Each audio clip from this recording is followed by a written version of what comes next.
Hello, everyone.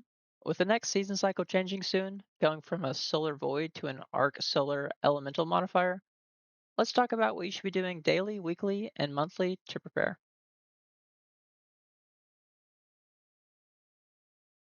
So, what should we be doing daily to get the most out of our time?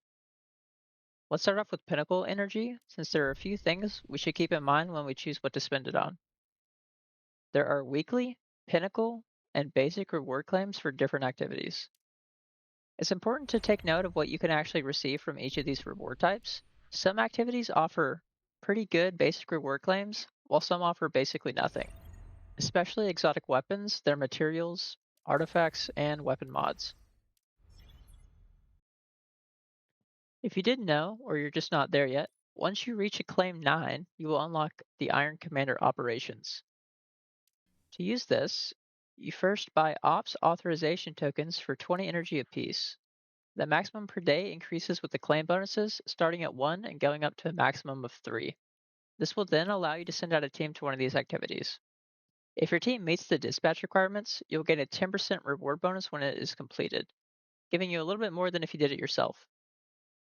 I would recommend using this on Morgan's Prey if you need the mythic weapon mod materials.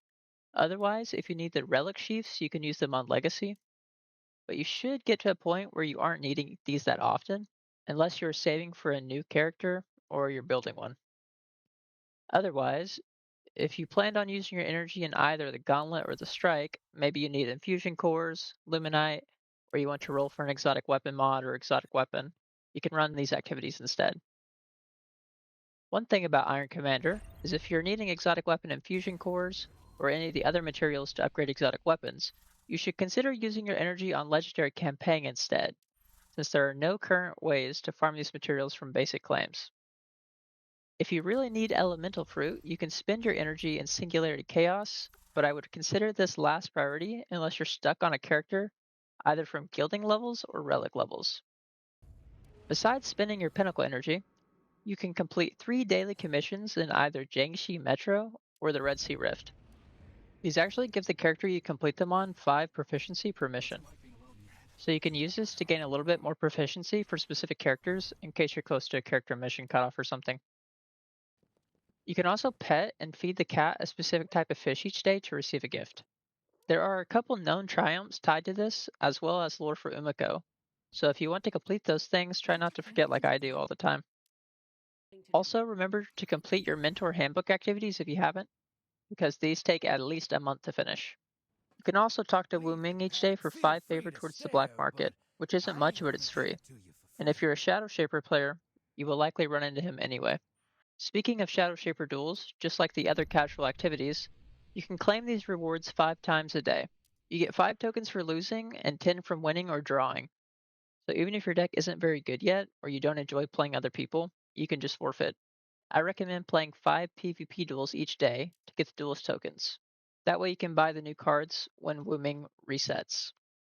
If you want to collect all the cards or just level up, you can also play different characters on each map to gain XP and 3 rewards from each duelist. You have 3 high claim rewards and 7 basic claim rewards from defeating them each day. At a certain point, it'll take longer than a day to reach the next level.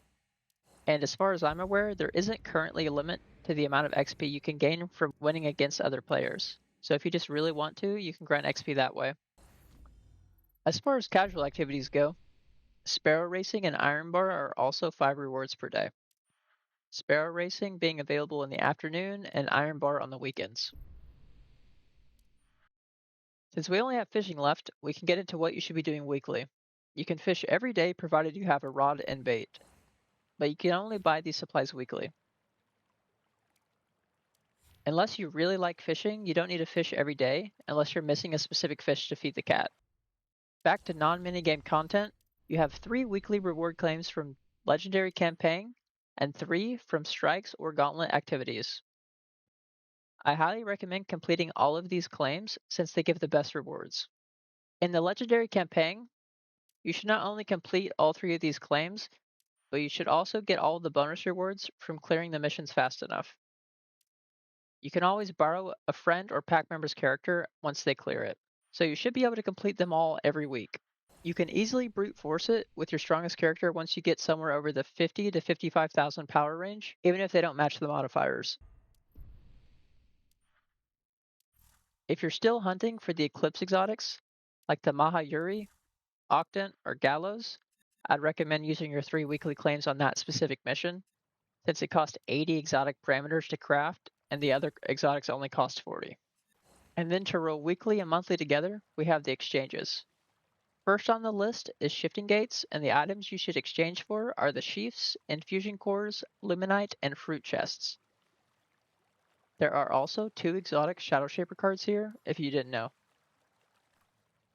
Next up in the pack shop, you should 100% grab these 2 monthly incandescent clusters, and the rest is mostly up to you.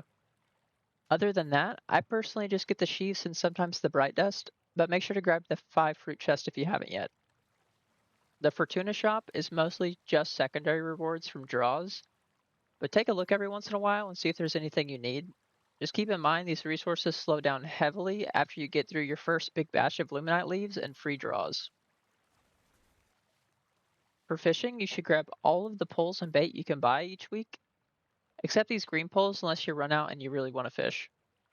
The item exchange part is kind of useless, but you can grab a shader and a consumable that gives you a boost in certain activities. The mentor shop has a few good things. You gain mentor tokens once you hit level 80 and start the acclaim system, and finish adventures with new lights or players that haven't hit that point. I don't know the limit off the top of my head, but this has a weekly cap, but as far as you can see, most of these items are limited monthly, so you should be able to get them all. Definitely grab the exotic infusion cores and the season engrams at the least. The artifact shop is where you can spend your strange coins, but I would max out the Paraverse first. After that, you can gain some extra glimmer, since we're all in short supply of that stuff. Almost forgot, but don't forget about your Master and Grandmaster activities as well. You'll get 3 of these keys every week, and this is your best source for obtaining exotic weapon mods, and you'll also gain some Mobius clusters as well. There's also a few triumphs tied to this if you really feel like farming it. As long as you don't claim the key chest, your character won't lose energy, and you can still queue that character. Alright, so that's what you should be doing daily, weekly, and monthly, in my opinion. I hope it helped. Maybe you learned something new about the game. I'll probably cover either the acclaim system or which characters to invest in next if you're interested. Have a good day, and thanks for watching.